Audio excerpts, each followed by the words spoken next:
तो दोस्तों पिछले कुछ समय से सऊदी अरेबिया की तरफ से इतनी बुरी बुरी खबरें निकल कर आ रही थी कि उन्हें बताने का मन ही नहीं कर रहा था किस लिहाज से बताया जाए, क्योंकि अपनी वीडियोस में इंडिया फर्स्ट होता है।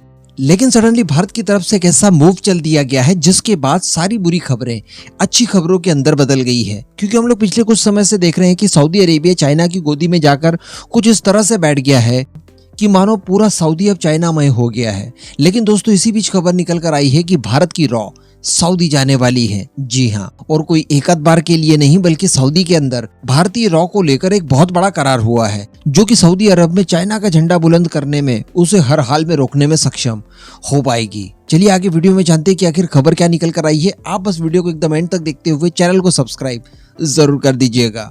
तो दोस्तों अमेरिका की जो करंट गवर्नमेंट है यानी जो बाइडेन की गवर्नमेंट, इनकी बुरी नीतियों का फल ये रहा कि मोदी और डोनाल्ड ट्रंप की जो 4 साल की मेहनत थी उसके ऊपर पूरी तरह से पानी फेर दिया। यहाँ पर दोस्तों डोनाल्ड ट्रंप और मोदी द्वारा ये किया गया कि जितनी भी अरब कंट्रीज है उनके अच्छे रिलेशनशिप स्थापित करवाए भारत और इसराइल से।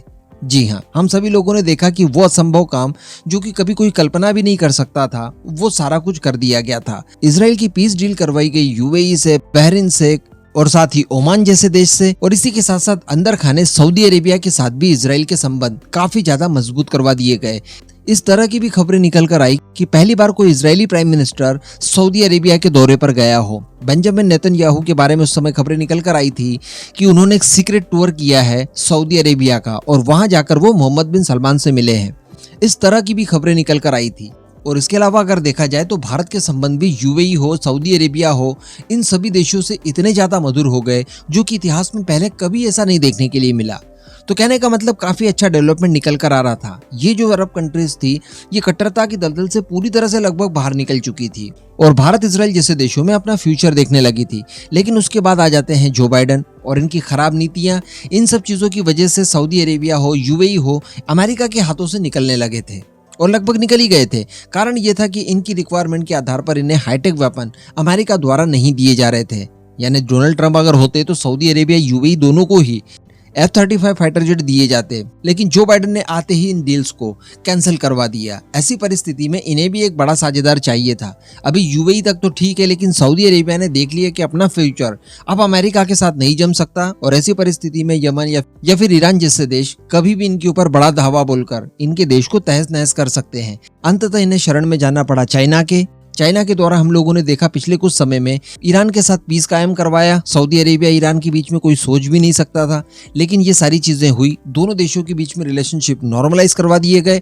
इसके बाद चाइना को रिवॉर्ड भी मिलता है। सऊदी अरेबिया की तरफ से बड़ी बड़ी इन्वेस्टमेंट चाइना के अंदर की जाती है। यहाँ तक की बातें निकल कर आई कि जो पेट्रोल डॉलर था, यानी डॉलर को मजबूत करने में जो पेट्रोलियम का सबसे बड़ा हाथ था, इसी तरह से पेट्रोल युआन भी शुरू होने वाला है। यानी ये जो अरब कंट्रीज वगैरह हैं, ये डॉलर्स की तरह ही युआन को भी पेट्रोल के बदले स्वीकार करने के लिए तैयार हो चुकी है।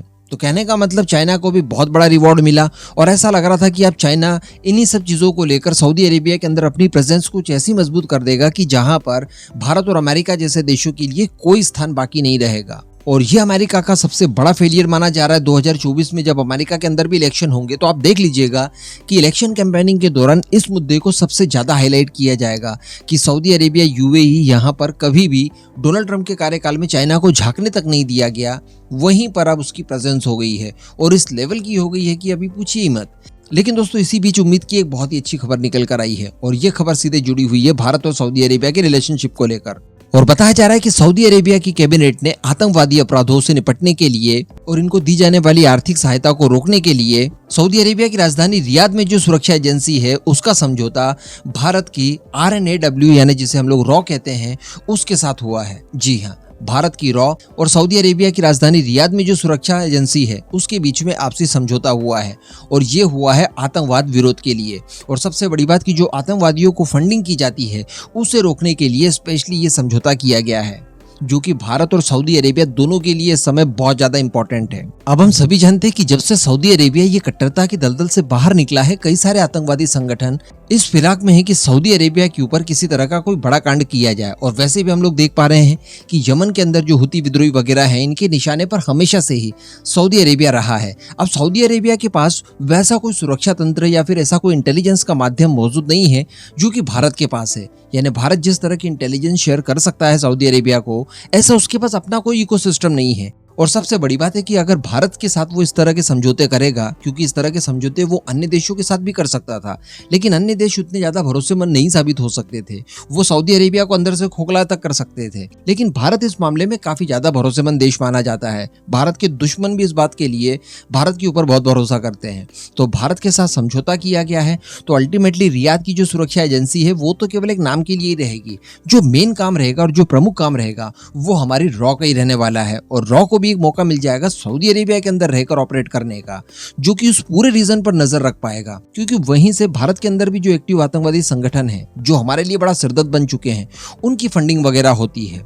तो कहने का मतलब उसे रोकने के लिए भी भारत की रॉ सऊदी अरेबिया से ऑपरेट कर पाएगी, क्योंकि अब दोनों के बीच में समझौता हो रखा है। दोनों एक दूसरे को इन्फॉर्मेशन देंगे और दोनों एक दूसरे को इन्वेस्टिगेशन में मदद भी करेंगे। तो ये बहुत ही बड़ा मील का पत्थर साबित हुआ है।